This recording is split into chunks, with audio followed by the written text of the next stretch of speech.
Hello students, मैं Gulveer Sharma, bio faculty at CVPS integrated star course. जैसे आपको पता है 20 क्वेश्चन सीरीज हमारी चल रही है और आज उस सीरीज में हम फिर से 20 क्वेश्चन डिस्कस करेंगे। और आज का टॉपिक हमारा जो है वो बायोडाइवर्सिटी एंड कंजर्वेशन है। और ये टॉपिक थोड़ा सा आसान तो है पर डेटा बेस्ड है, इसमें काफ़ी डेटा होता है और ये भी अच्छी बात है, इसकी प्रायोरिटी काफ़ी दी जाती है किसी भी एग्जाम में। नीट में भी हर बार से 2-3 क्वेश्चन तो आते ही आते हैं, तो 1 बाय 1 हम 20 क्वेश्चन डिस्कस करेंगे और क्वेश्चन के साथ साथ जो एडिशनल इन्फॉर्मेशन हो सकती है वो भी आपको देंगे। तो मैंने कल इससे पहले लेक्चर में कहा था कि 1 पंथ 2 काज के बजाय हम 1 पंथ 4 काज करेंगे, यानी जो एडिशनल इन्फॉर्मेशन वो भी आपको देते रहेंगे और आपको ज़्यादा बेनिफिशियल ये सीरीज़ होने जा रही है। लगातार हम इसमें और इम्प्रूवमेंट करते जा रहे हैं। पहले 10 क्वेश्चन किए थे, फिर 20 हुए और अब 20 में हम एडिशनल इन्फॉर्मेशन और ऐड कर रहे हैं ताकि बच्चों को ज़्यादा बेनिफिट मिल सके। तो चलिए देखते हैं, शुरू करते हैं आज के क्वेश्चन। पहला क्वेश्चन क्या है? ये क्वेश्चन स्टेटमेंट बेस्ड है और ऐसे क्वेश्चन काफ़ी आ रहे हैं। स्टेटमेंट क्या कह रहा है? स्टेटमेंट कह रहा है in India wild life protection act was implemented in 1972। तो हमें देखना है क्वेश्चन ये स्टेटमेंट सही गलत है। यस, बिल्कुल सही है। 1972 में ही हमारा wild life protection act implement हुआ था और the purpose of this act to conserve the biodiversity, to protect biodiversity. और इस एक्ट के आने के बाद hunting of wild animals, teasing of wild animals and illegal captive of wild animals became punishable crime. तो बिल्कुल सही है। और थोड़ा सा चटपटा डाटा ये भी है कि इसी एक्ट के थ्रू जो सलमान खान फिल्म स्टार हैं उनको पनिशमेंट हुआ था टू किल या to hunt the black buck. ये तो स्टेटमेंट सही है। दूसरा स्टेटमेंट है India has more biodiversity than its geographical area. ये भी स्टेटमेंट सही है। हमारा जो ज्योग्राफिकल एरिया है वो मात्र 2.4% ऑफ वर्ल्ड है। तो वर्ल्ड के रेस्पेक्ट में हमारा एरिया मात्र 2.4% है, but we share 8.1% biodiversity of world. तो in comparison area we share more biodiversity और इसी रीजन की वजह से, इसी वजह से India is considered as a mega diversity country. और in the field of biodiversity India has 12th place in the world. तो देखते हैं इसका आंसर कहाँ दिया हुआ है। जहाँ दोनों स्टेटमेंट सही हैं ये ऑप्शन ए है और इस ऑप्शन में ही कहा गया है बोथ स्टेटमेंट आर करेक्ट। ठीक है, तो हमने जान लिया दोनों स्टेटमेंट करेक्ट हैं और साथ में भी जान लिया कि इंडिया का ज्योग्राफिकल एरिया भले 2.4% हो लेकिन बायोडाइवर्सिटी तो हमारी 8.1% है। अब क्वेश्चन नंबर 2 देखते हैं और क्वेश्चन कह रहा है एंडेमिज्म रेफर्स टू। ये टर्म काफ़ी इंपॉर्टेंट है in respect of biodiversity. Endemism वो स्पीसीज हैं which are confined to a particular geographical area and not found anywhere else.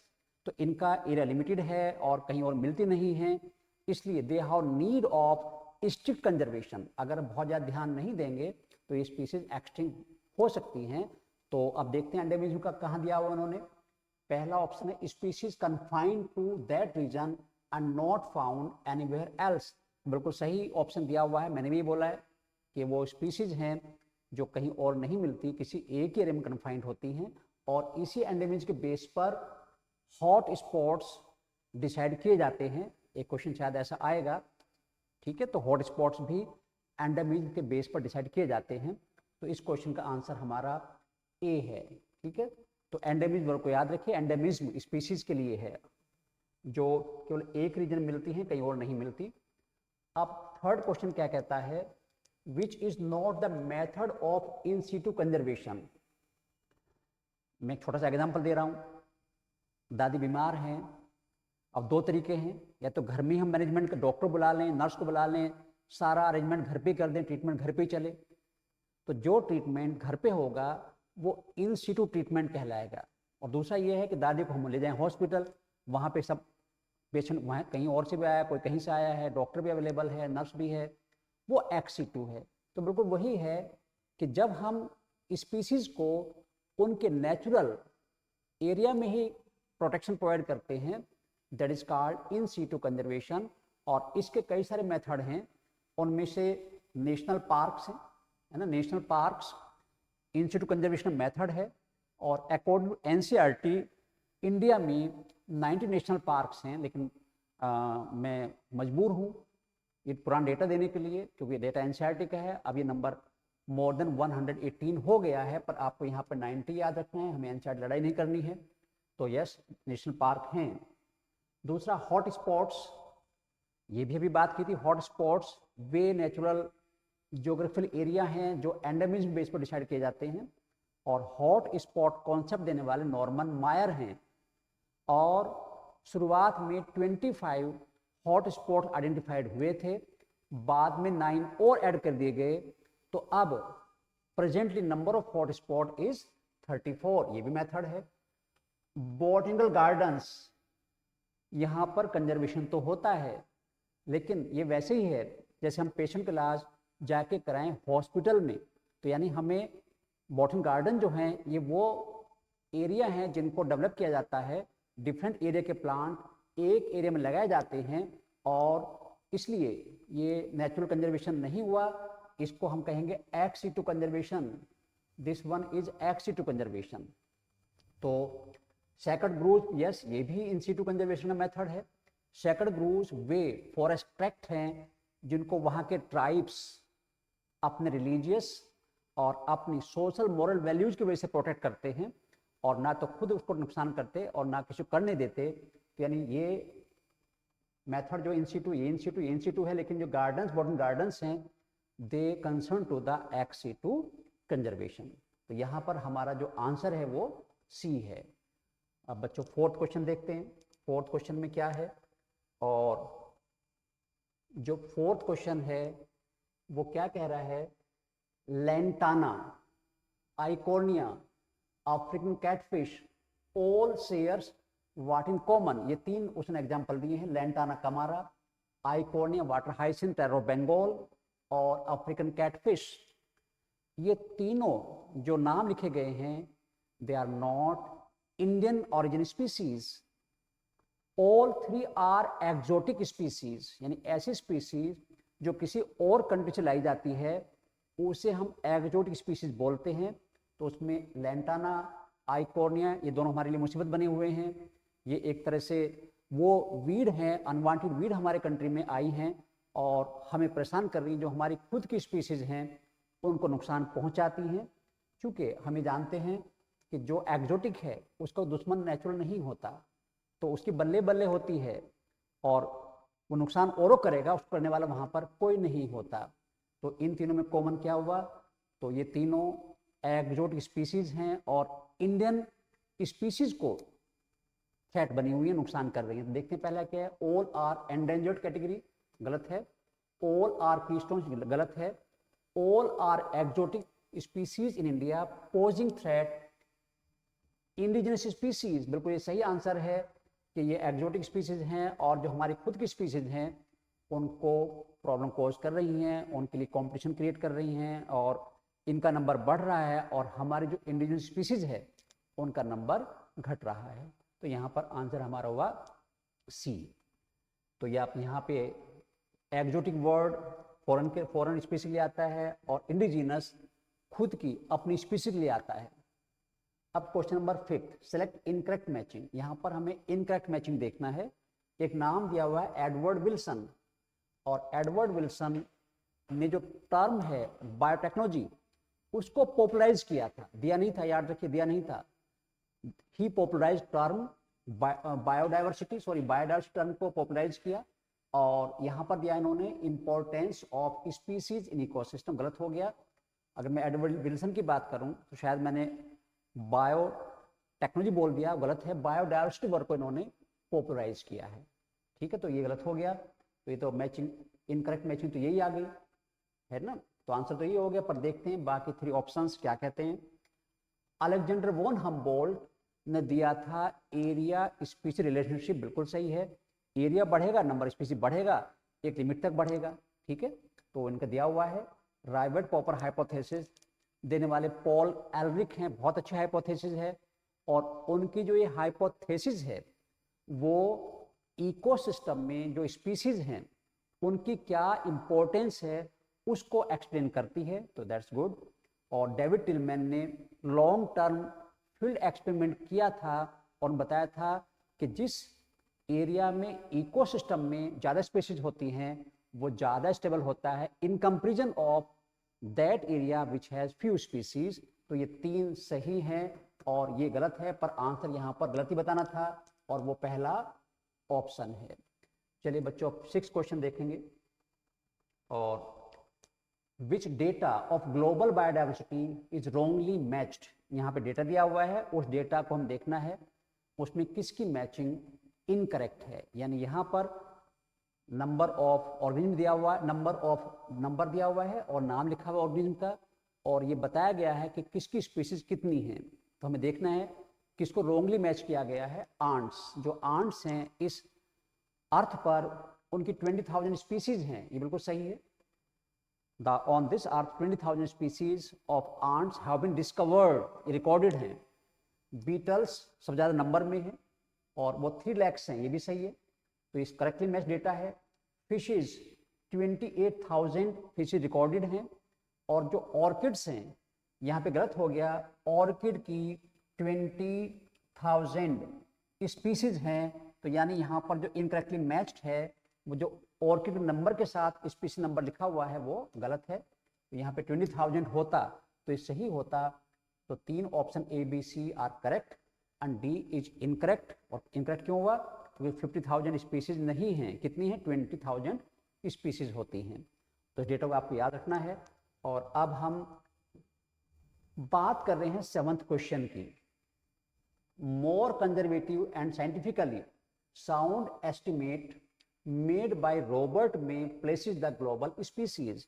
देखिए अगर हम आज की बात करें, अभी की बात करें, तो IUCN है ना, IUCN international union for conservation nature, international union for conservation nature, और अब इसमें नेचुरल रिसोर्सेज भी ऐड कर दिया गया है। अगर हम आज की बात करें तो उसका एक्सपेंशन होगा international union for conservation nature and natural resources.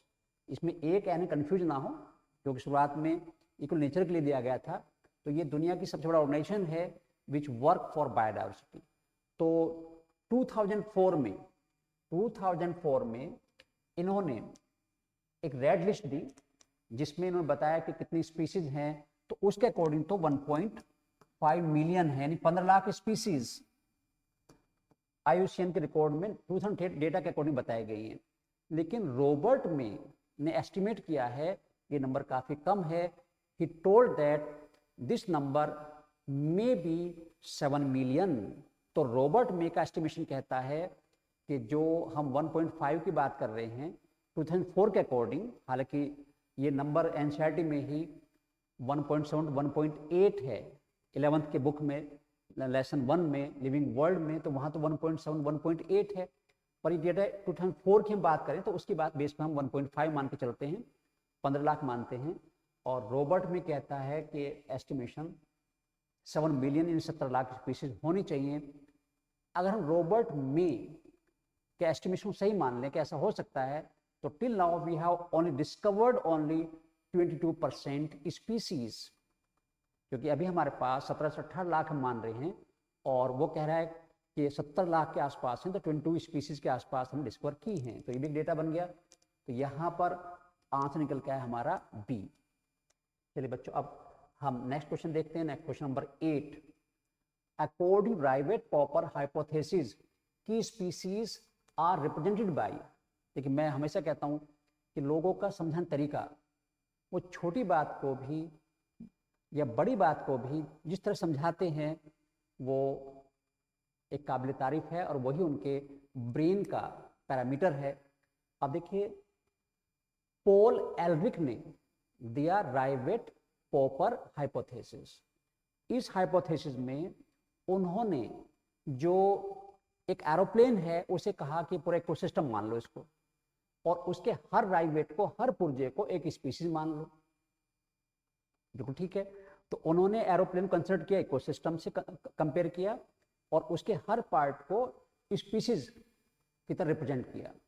अब मान लिया हर पैसेंजर आए और वो कोई ना कोई राइवेट पॉपिंग चुरा के लेके चला जाए, तो कुछ तो ऐसे राइवेट होंगे जिनसे एरोप्लेन पर फर्क तो पड़ेगा पर कम पड़ेगा। मान लिया आप सीट बैठ थोड़ा पेच निकाल दिया आपने, तो एरोप्लेन उड़ रहा है, उड़ने में दिक्कत नहीं है, लेकिन सीट हिलने शुरू हो गई। लेकिन अगर कोई बड़ा राइवेट निकाल दे उसके व्हील का, या उसके जो विंग्स हैं उनको निकाल दें, तो फिर तो उड़ेगा ही नहीं वो। तो यानी ऐसी species which affect entire ecosystem, these are called keystone species. अब पॉल एल्ड्रिक ने, अगर हम रेस्पेक्ट में बात करें एरोप्लेन के, तो किसको कीस्टोन स्पीसीज माना, तो उसने कहा था एरोप्लेन तो इकोसिस्टम है, राइवेट्स ऑन द विंडोज, बिल्कुल सही, जो विंडो पे राइवेट्स हैं वो अगर हटा दोगे तो एरोप्लेन को फ्लाइट नहीं कर पाएगा। दूसरा राइवेट्स ऑन विंग्स, बिल्कुल सही, ये दोनों part represent to keystone species, और क्योंकि इनके अलग करने से फ्लाइट नहीं पॉसिबल हो पाएगी, इस नाम दिया कीस्टोन स्पीसीज। इससे एरोप्लेन की फ्लाइट बैडली अफेक्ट होगी और दोनों कीस्टोन स्पीसीज हो गए। तो यहाँ पर आंसर हमारा बी और सी हो गए। तो आंसर हमारा बी और सी है, क्योंकि दोनों जो राइवेट्स विंडोज और विंग्स वाले, they will affect badly to the entire aeroplane. ठीक है, तो यहाँ पर आपको कीस्टोन स्पीसीज के बारे में समझ में आना चाहिए कि the species which affect the life of other in ecosystem, या which support the life of others in ecosystem, they are called keystone species. और रॉबर्ट टी पेनी ने ये पहली बार कीस्टोन स्पीसीज वर्ड दिया, तो इस वर्ड देने वाले रॉबर्ट टी पेनी हैं, और उन्होंने यही कहा था कि भैया जो स्पीसीज ज़्यादा अफेक्ट करेगी, अगर उसको आप वहाँ से हटा भी देंगे, निकाल दें इकोसिस्टम से, तो that will badly affect to ecosystem, और एक इसमें हटाने से इकोसिस्टम खत्म भी हो सकता है, डिस्ट्रॉय भी हो सकता है। तो ये इंपॉर्टेंस है कीस्टोन स्पीसीज की। चलिए अब अगले क्वेश्चन तरफ बढ़ते हैं, और फाइंड द करेक्ट स्टेटमेंट और स्टेटमेंट्स। यहाँ पर कुछ स्टेटमेंट दिए हुए हैं, उनमें से हमें करेक्ट देखना है। और पहला स्टेटमेंट है, a stable community should not show too much variations in its productivity from year to year. बिल्कुल सही बात है, जो स्टेबल कम्युनिटी है उसकी जो प्रोडक्टिविटी है ईयर टू ईयर लगभग कांस्टेंट रहती है। तो ये तो गलत नहीं हुआ, तो सही स्टेटमेंट है, बिल्कुल सही कह रहा है। बी स्टेटमेंट क्या कह रहा है, a stable community is that which has more species. ये भी बिल्कुल सही है कि जिस कम्युनिटी ज़्यादा स्पीसीज होती हैं वो ज़्यादा स्टेबल होता है। तो ए भी करेक्ट है, बी भी करेक्ट है। अब सी देखते हैं, a stable community is not much affect by natural and man made disturbance.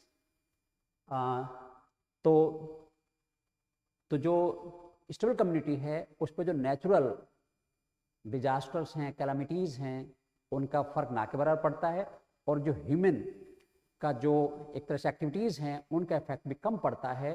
तो स्टेटमेंट सी भी करेक्ट है। तो इसका ए बी सी तीनों करेक्ट निकल के आए। तो डी को तो कहना ही पड़ेगा कि all of these are correct. तो यहाँ पर जो तीनों स्टेटमेंट दिए गए हैं वो करेक्ट हैं, और उसी बेस पर आंसर हमारा हुआ डी। ठीक है, तो इसका आंसर डी हो गया, क्योंकि जो यहाँ पर क्या क्वेश्चन पता चला हमें, अगर क्वेश्चन बना दे कि स्टेबल कम्युनिटी प्रॉपर्टीज क्या क्या हैं, वो तीनों प्रॉपर्टीज दिखा दी यहाँ पे, ऑप्शन फॉर्म बना दी उसने। ठीक है, तो इस आंसर डी के बाद अब हम नेक्स्ट क्वेश्चन देख रहे हैं, और the variation shown by the medicinal plant Rauvolfia vomitoria growing in different Himalayan ranges represent. देखिए रिवोल्फिया वोमिटोरिया एक मेडिसिनल प्लांट है, और इसकी रूट से हमें रेसर पाइन ड्रग मिलती है, रेसर पाइन।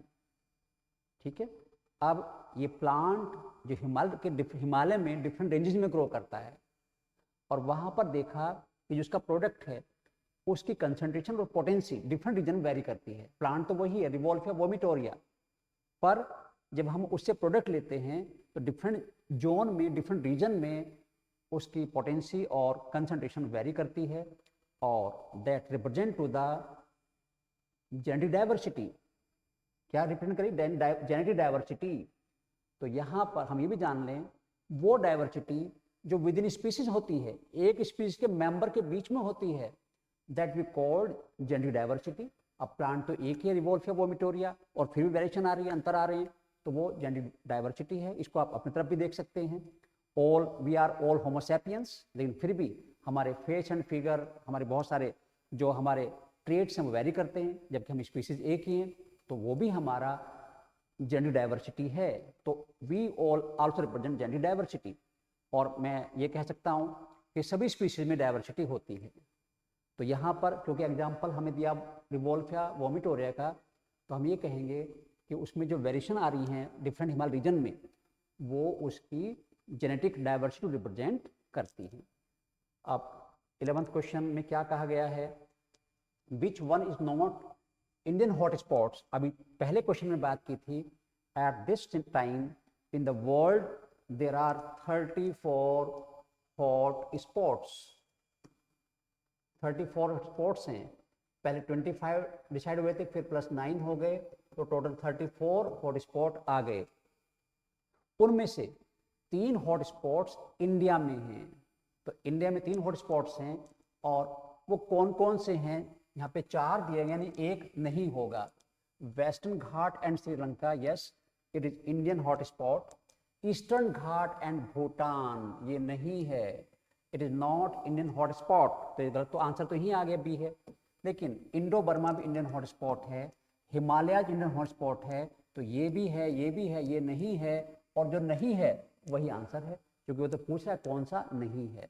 तो 3 हॉट स्पॉट याद रखिए। एक तो नंबर यहाँ पे क्या क्या डेटा मिल गया आपको कि in the world there are 34 hot spots. Hot spot decide on the basis of endemism, और in India there are 3 hot spots, उनके नाम भी आपको लर्न रखने हैं, याद रखने हैं। चलिए अब हम अगले क्वेश्चन तरफ बढ़ते हैं। और अकॉर्डिंग रॉबर्ट में estimation plant and animal species in India में बी, मैं पहले कहा रॉबर्ट में ने तो एस्टिमेट किया है 70 लाख स्पीसीज का, 7 मिलियन स्पीसीज का। और अगर हम आज की बात करें तो हमारे यहाँ इंडिया में 45,000 प्लांट स्पीसीज रिकॉर्डेड हैं, ठीक है, और अबाउट ट्वाइस एनिमल स्पीसीज हैं। तो हम ये मोटा मोटा मान सकते हैं कि इंडियन प्लांट स्पीसीज लगभग 45,000 हैं, और एनिमल स्पीसीज अबाउट 1 लाख हैं। ये तो ऑन रिकॉर्ड बात है, रिकॉर्डेड की बात है। लेकिन जो रॉबर्ट मैंने एस्टिमेट किया था, उसने कहा था कि इंडिया में जो प्लांट स्पीसीज हैं they should be 1 lakh, 1 lakh plant species India में होनी चाहिए। क्योंकि देखिए बहुत सारी स्पीसीज डिस्कवर होनी है, अभी ये तो बात फैक्ट है कि हर साल कोई ना कोई नई स्पीसीज आती रहती है, हमें अभी पूरा नहीं पता है। और एनिमल उससे तिगुनी 3 लाख होनी चाहिए। तो रॉबर्ट में के एस्टिमेशन क्या निकल के आया कि इंडिया में एस्टिमेटेड प्लांट स्पीसीज 1 लाख हैं और एनिमल स्पीसीज 3 लाख हैं। अब देखो किस ऑप्शन में डेटा दिया हुआ है, तो 1 lakh plant species and 3 lakh animal species, और यहाँ पर 1 लाख ये हुआ और 3 लाख एनिमल स्पीसीज हो गया। तो यहाँ पर हमारा आंसर निकल के आया क्या, हालांकि इसमें लिखने में गलती हो रही है, सॉरी यहाँ पे 1 लाख प्लांट सही है, लेकिन यहाँ पर ठीक बिल्कुल सही है, 3 लाख एनिमल स्पीसीज हैं। तो आपको याद रखना है रॉबर्ट में के एस्टिमेशन से 1 लाख प्लांट स्पीसीज और 3 लाख एनिमल स्पीसीज इंडिया में हो सकती हैं, because that is estimation not the absolute perfection. चलिए एस्टिमेशन तो एस्टिमेशन ही होता है, पर हाँ ये बात जरूर है कि डिस्कवर लगातार हो रहे हैं, तो स्पीसीज लगातार बढ़ती भी जा रही हैं। और अब हम बात करेंगे बच्चों नेक्स्ट क्वेश्चन की, और वो क्वेश्चन क्या कह रहा है, what percentage of the total oxygen in the earth atmosphere released by the Amazon forest. हम जानते हैं कि अमेजोन रेन फॉरेस्ट एक ट्रॉपिकल रेन फॉरेस्ट है, ट्रॉपिकल, ठीक है, और हम जानते हैं कि tropical rain forest have the highest productivity in ecosystems, और ये काफ़ी थिक है, काफ़ी ह्यूज है, और it provides 20% oxygen to this earth, और उसी वजह से हम इस फॉरेस्ट को बोलते हैं लंग्स ऑफ प्लेनेट। तो मैं ऑक्सीजन की बात करूं तो 20% प्रोवाइड करता है, तो आंसर तो बी है। लेकिन दुख की बात ये भी है कि इसको भी नहीं बख्शा जा रहा है, इसका जो पेरिफेरल एरिया है उसको लोग काटे जा रहे हैं, टू कल्टिवेट सोयाबीन फार्मिंग के लिए, and to convert forest into grassland to graze beef animals. तो इट शुड नॉट बी, ऐसा नहीं होना चाहिए, पर ऐसा हो रहा है। तो उसी के लिए हमें लेसन बनाया गया है, कंजर्वेशन कैसे करें। तो इस लेसन का मकसद ये है कि जो लोग ऐसा कर रहे हैं वो ऐसा ना करें, उनको रोका जाए। डिफरेंट कंट्री एक्ट बना रहे हैं, डिफरेंट समिट्स हो रहे हैं, डिफरेंट सेमिनार हो रहे हैं, पर रिजल्ट जितना आना चाहिए उतना नहीं आ रहा है। चलिए खैर, यहाँ तो आंसर की बात थी। 20% ऑक्सीजन अमेजोन रेन फॉरेस्ट से आ रही है, हालांकि इनका एरिया घटता जा रहा है। अब हम बात करेंगे how much area of tropical rain forest is reduced. जो ट्रॉपिकल रेन फॉरेस्ट है उसका कितना एरिया रिड्यूस्ड हो गया है। तो यहाँ पर मुझे आपके बताना है कि कुछ सालों तक earlier about 14% earth surface was covered, वो ढका हुआ था, was covered with tropical rain forest. लेकिन अब वो लगातार घट गया, लोग फॉरेस्ट काटते जा रहे हैं और लगभग घट के 6% रह गया, 6%, यानी 8% रिडक्शन हुआ है। रिडक्शन 8% हुआ है। तो मैं यहाँ ऑप्शन बना गलती टाइप हो रहा है। तो आज अगर वो कहे कितना फॉरेस्ट बचा है तो हम कहेंगे 6% बचा है ट्रॉपिकल फॉरेस्ट का। ओके, कितना घटा है तो 14 में से 6% रह गए, तो 8% घटा हुआ है, तो हम इसको मानेंगे 8% घट गया। और वो कहता है कितना बचा हुआ है, तो हम कहेंगे 6%। तो ये भी एक बहुत डरावना डेटा है कि भाई 14% घट गया, 6% रह गया और भी घटता जा रहा है। मैं इंडियन कॉन्टेक्स्ट में बात करूं तो at the time of independence we have about 30% forest area, और आज दैट इज अबाउट 19.4%, यानी लगभग 11% के आसपास हमारा भी घटा हुआ है। जबकि जो इकोलॉजी बैलेंस है उसके अकॉर्डिंग लैंड पर 33% फॉरेस्ट एरिया होना चाहिए और on hills it should be about 67%। तो हर डेटा डरावना है, फेयरफुल है और बहुत कुछ करने की जरूरत है। तो यहाँ पर एरिया घट के 6% रह गया और 8% घट गया है। अब हम अगले क्वेश्चन देखते हैं।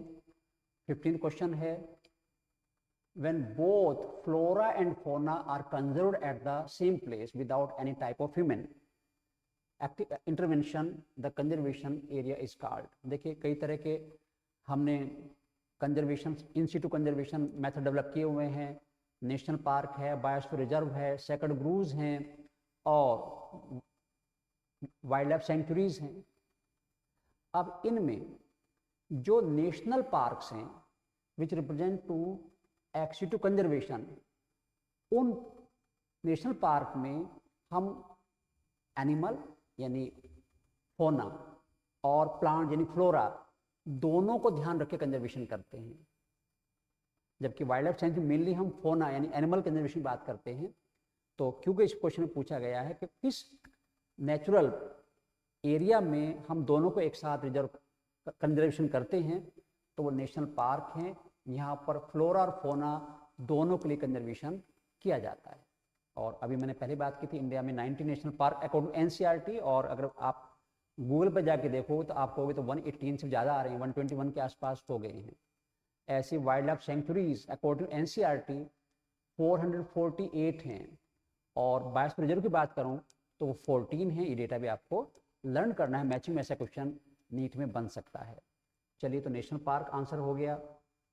और अब हम बात कर रहे हैं a fish Nile perch introduced into lake Victoria in east Africa led to extinction of cichlid fish in this lake, which is an example for।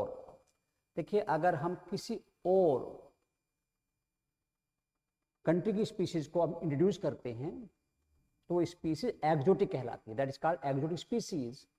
या दूसरा एलियन स्पीसीज, एलियन बाहर से आई हुई स्पीसीज है। और ये हमेशा याद रखिए, जो बाहर की होती है उसकी कदर ज़्यादा होती है। अभी आप एक पेन खरीदने जाओ और आपको शॉपकीपर कहे कि भाई ये तो लोकल है और ये अमेरिकन है, ये इंडियन वाला लोकल वाला जिसको लोकल बोल रहा है वो 10 रुपये का है, वो 50 रुपये का है, तो हमारी साइकोलॉजी यही होगी कि हम इम्पोर्टेड लें, उसको हम प्रायोरिटी देते हैं। तो ऐसी लगभग जो स्पीशीज बाहर से आती है उसका कोई नेचुरल एनिमी नहीं होता, जिसकी वजह से उसकी ग्रोथ ज़्यादा होती है, उसकी पॉपुलेशन जल्दी बढ़ती है, और वो जो उस एरिया की इंडिजिनस स्पीशीज हैं उनके लिए मुसीबत बन जाती है, उनके लिए थ्रेट बन जाती है। और आप देखते हैं इसका आंसर क्या निकल के आता है, फ्रेगमेंटेशन नहीं है, ओवर एक्सप्लोरेशन नहीं है, कोएक्शन नहीं है, इन्वेजन ऑफ एलियन स्पीशीज इसका आंसर है। क्योंकि जो नाइल पर्च इंट्रोड्यूस की गई थी उसकी वजह से उस लेक में 200 चिकलिड फिश एक्सटिंक्ट हो गई थी, वो उसका सामना नहीं कर पाई, तो वो एलियन स्पीशीज इन्वेजन को बोलते हैं। तो यहाँ पर आंसर हमारा हुआ डी। अब देखिए 17 क्वेश्चन क्या कहता है, find out wrongly matched pair. लगभग ऐसा क्वेश्चन पहले भी था। यहाँ पर option A endemism, species confined to one region not found anywhere else, ये तो करेक्टली मैच्ड है। अभी इसके एंडेमिज्म बात कई बार हमारी हो गई। Hot spots, regions with species richness, ये भी सही बात है कि हॉट स्पॉट जो एंडेम जहाँ ज़्यादा होंगी वहीं पर हम हॉट स्पॉट बनाएंगे, बिल्कुल सही है। Alien species to India, Clarias gariepinus, ये इंडिया में एलियन स्पीशीज है, बाहर से हमारे देश की नहीं है, एक्जोटिक है। और क्वेश्चन दिया D option in situ conservation, hybridization नहीं है, that is the wrong matching. क्योंकि हाइब्रिडेशन तो एक प्लांट ब्रीडिंग टेक्निक है जिसमें हम दो प्लांट कैरेक्टर एक में ले आते हैं। तो यहाँ पर ये भले गलत मैचिंग हो, पर क्यों गलत आंसर ढूंढना था, तो आंसर हमारा हुआ डी। और अब इसके बाद बच्चों 1 बाय 1 हम 18 क्वेश्चन पर पहुंच गए हैं। IUCN यानी अभी बात हुई थी international union for conservation nature and resources, उसकी 2004 की जो लिस्ट है, डॉक्यूमेंट है, उसके अकॉर्डिंग थोड़ा सा ड्राउन डेटा है, उसके according in last 500 years 784 species have become extinct.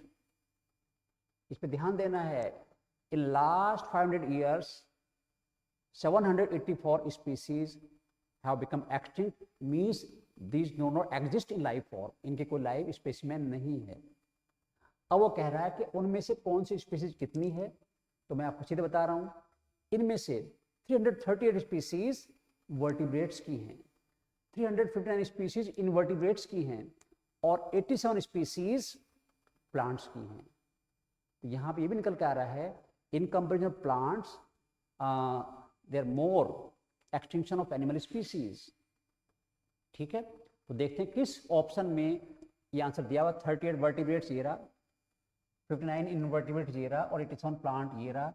तो यहाँ पर तो आंसर ये है, और इसको आप याद रखें, डेटा को याद रखिएगा, और ये रिकॉर्डेड है सारा।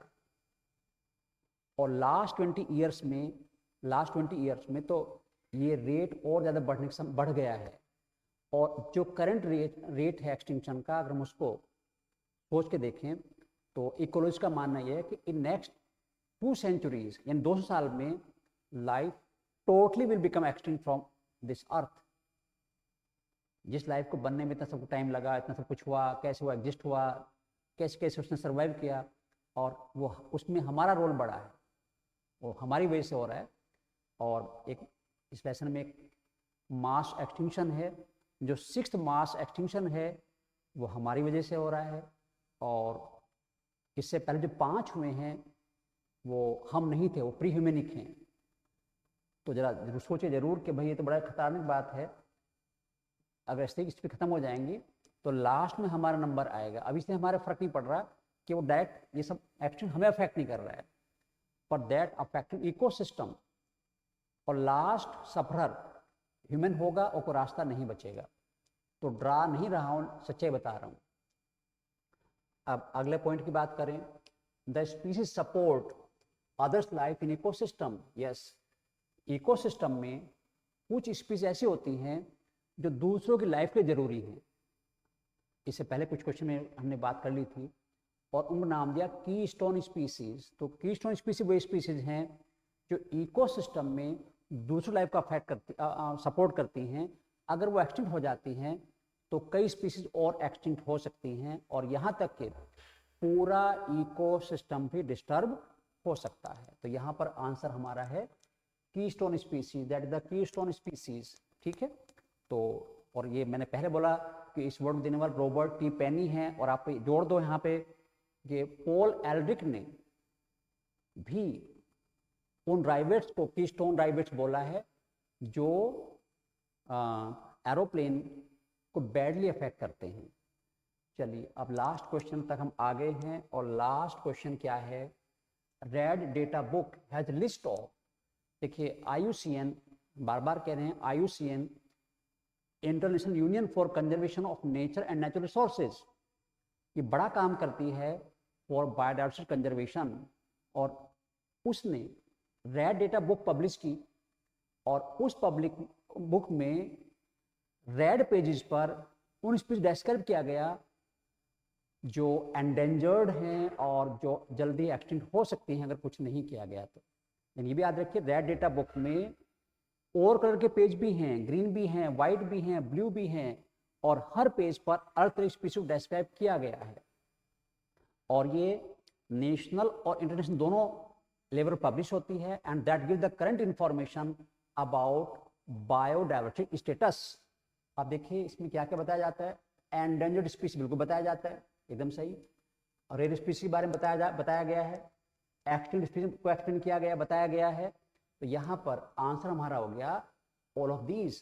तो रेड डेटा बुक से हमें इन तीनों तरह की स्पीशीज का पता चल जाता है, और इसी बुक के डेटा के बेस पर डिफरेंट कंट्रीज अपनी कंजर्वेशन स्ट्रेटजी डेवलप करते हैं। तो देखिए देखते देखते हम 20 क्वेश्चन तक पहुँच गए हैं, और अब हम आपसे ये भी कहेंगे कि फिर से चैनल को सब्सक्राइब करना मत भूलिएगा, और अपने कमेंट्स जरूर लिखिएगा, क्योंकि ये हमारे लिए एक तरह से कैटलिस्ट का काम करते हैं। तो अगर आपको हमारा एक्सपेरिमेंट चाहिए, फ्री ऑफ कॉस्ट चाहिए, तो आप इसे स्कैन कर लें और अपना फ़ोन नंबर, अपना एड्रेस हम भेज दें, तो हम आपसे पर्सनली कांटेक्ट करेंगे। तो आज हम क्लास यहीं रोक रहे हैं, आज का लेक्चर ही कंप्लीट हो गया, और जल्दी ही नेक्स्ट 20 क्वेश्चन के साथ फिर मिलेंगे। Thanks for watching this video.